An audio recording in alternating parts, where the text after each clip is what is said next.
Hello, everybody. My name is Paul. Welcome back to the basketball show, or welcome back to the first episode if you never watched it before.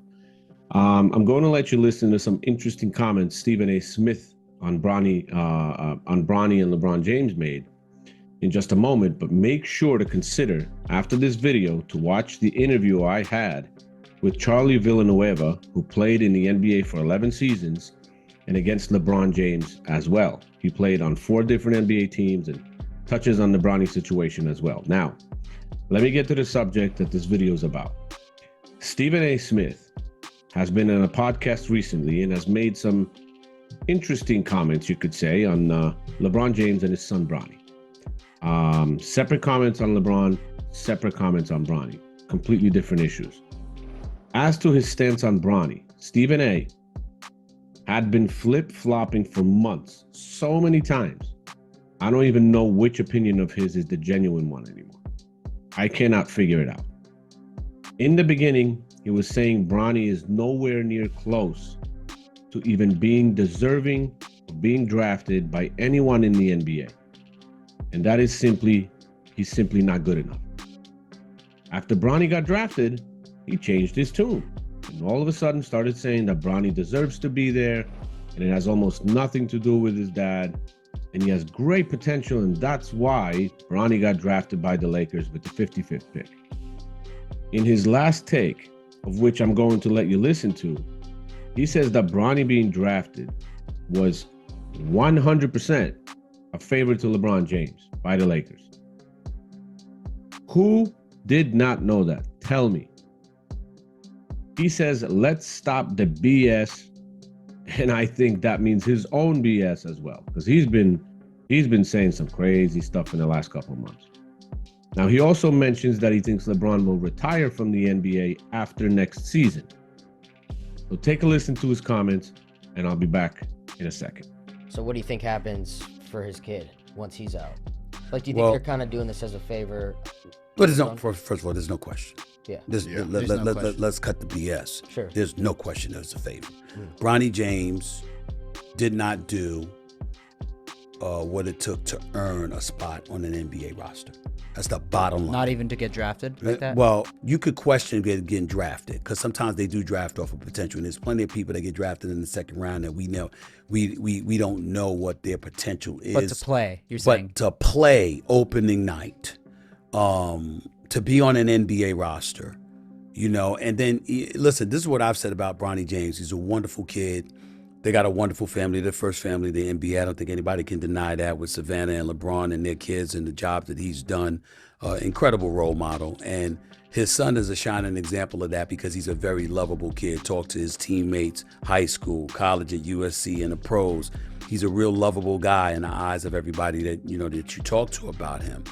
But the reality is that now that this has happened, you get to harken back to the resume. You were a McDonald's All-American. You averaged 14 points a game.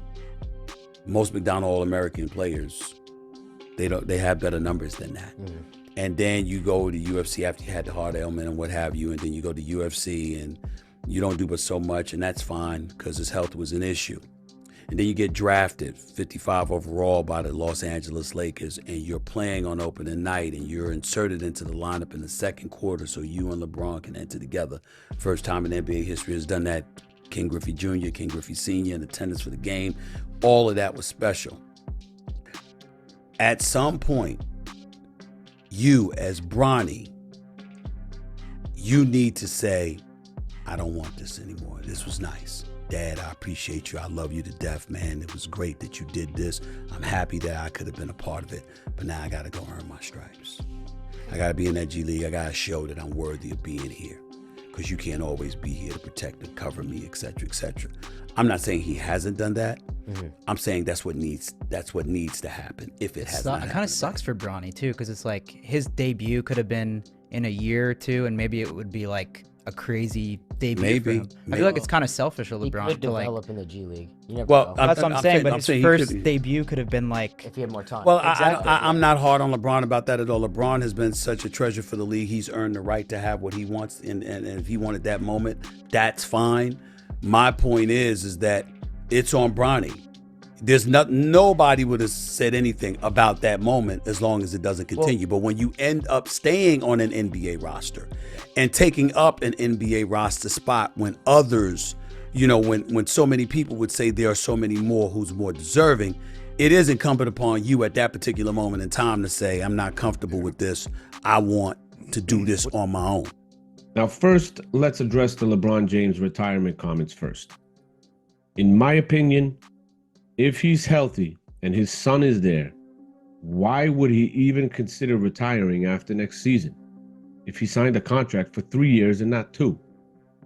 With the statement that Stephen A. Smith made, Stephen A., in my opinion, is full of it and basically said what he said to get attention onto himself. And he said something no one expects to happen because LeBron has a 3-year contract, simply not a 2-year contract. So he said it to make a subject out of it to get more attention onto himself. Now, Sass likes to get that attention, whether it's for something that has substance or not. That's just Stephen A. Now, as to the Bronny situation, I can see that more and more ESPN and other station guys, so-called analysts, you could say, are moving in the direction of suddenly Bronny not really being good enough to be in the NBA. That's what's being said now. NBA players have been saying that right now. They all saw him play and saw what we saw even before he got to the NBA, and now they're changing their tune, although still doing it in a politically correct way, which I totally can't stand. It's ugh. Bronny now has to prove himself and prove to everyone else that he's good enough and worthy to be in the league. Now, Stephen A. is basically saying what I have been saying for months, and thousands of other logically thinking and objective NBA fans as well. In the last video about Bronny, you can look in my comments. There's some emotional, illogical fans in there, but hey, we always gonna get some of those, aren't we? Now, in my eyes, Bronny was never good enough to be in the NBA, guys.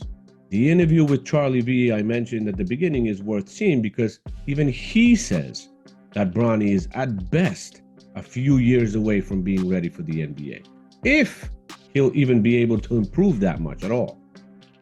Now, Stephen A. now that he feels more safe and more people are starting to see this and say this kind of stuff openly, he started to say it himself. That's the whole reason. And again, no one is including me attacking Bronny's character. We're simply stating he is in the NBA when he doesn't deserve to be in the NBA.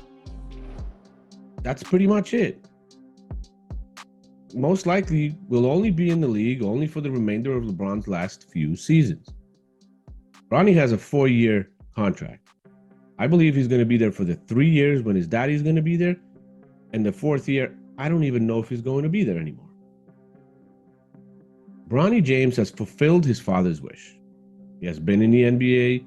He's gotten to the NBA. He's been on the NBA court as part of the first ever NBA father and son duo, playing on the same team together, being on the same court together at the same time.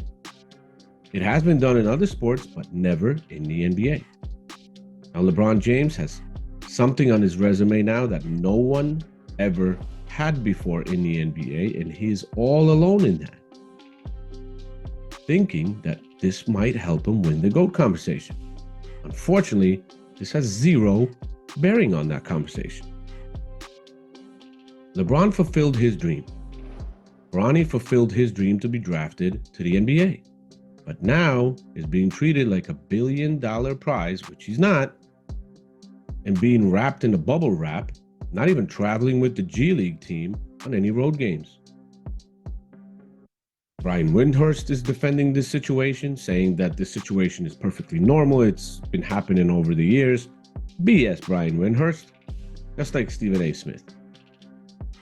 If he's not playing for the Lakers and he's not playing in half the games for the G League team, how the hell is he supposed to improve enough to get good enough to play anywhere? He needs playtime. He needs to compete with players going at him day in and day out. What he doesn't need is to be shielded anymore, because this just makes Bronny himself look weak. Bronny needs to tell his daddy and the Lakers he wants to play and travel with the G League team. And most of all, needs to want to prove to himself he belongs in the NBA and is not just an accessory to his daddy that really has no impact on anything. Now make sure to watch the Charlie V interview that's shown on your screen right now and subscribe to the channel. See you again soon, guys.